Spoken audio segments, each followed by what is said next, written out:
김정은 위원장과 첫 만남을 가진 푸틴 러시아 대통령은 오늘은 시진핑 중국 국가주석과 회동을 했습니다. 중러 정상이 한반도 비핵화와 평화 문제에 대해서 새로운 입장을 내놓을지 관심입니다. 이번엔 베이징 연결해 보겠습니다. 강성웅 특파원. 네, 베이징입니다. 네, 중러 정상회담 오늘 오후 열릴 것으로 예상이 됐는데 확인이 됐습니까? 아직 중국 정부의 정상회담에 대한 공식 발표는 없습니다. 다만 인민일보에서 조금 전 푸틴 대통령이 칭화대학에서 명예 박사 학위를 받았고 이 자리에 시진핑 주석이 참석해서 축사를 했다는 소식이 들어왔습니다.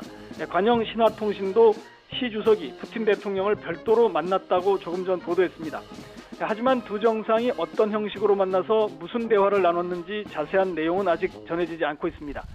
시진핑 주석과 푸틴 대통령은 오늘 한반도 평화와 비핵화 문제를 집중 논의했을 것으로 보입니다.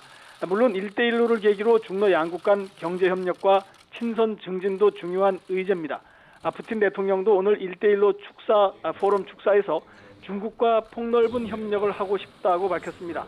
하지만 어제 푸틴 대통령이 김정은 위원장과 만난 직후 회담 결과를 시진핑 주석에게 전하겠다고 밝힌 만큼 중러 정상 간의 이 부분에 대해 긴밀한 대화가 오갔을 것으로 보입니다. 중국과 러시아는 앞서 지난 2017년 정상회담에서 한반도 문제에 대해 쌍중단과 쌍궤 병행이라는 원칙을 토대로 단계적 해법을 제시한 바 있습니다.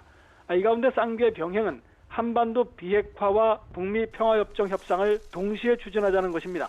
오늘도 이 연장선상에서 논의가 이루어졌을 것으로 예상되는데 이것은 대북 제재를 통해서 비핵화가 선행돼야 한다는 미국의 입장과는 차이가 있습니다.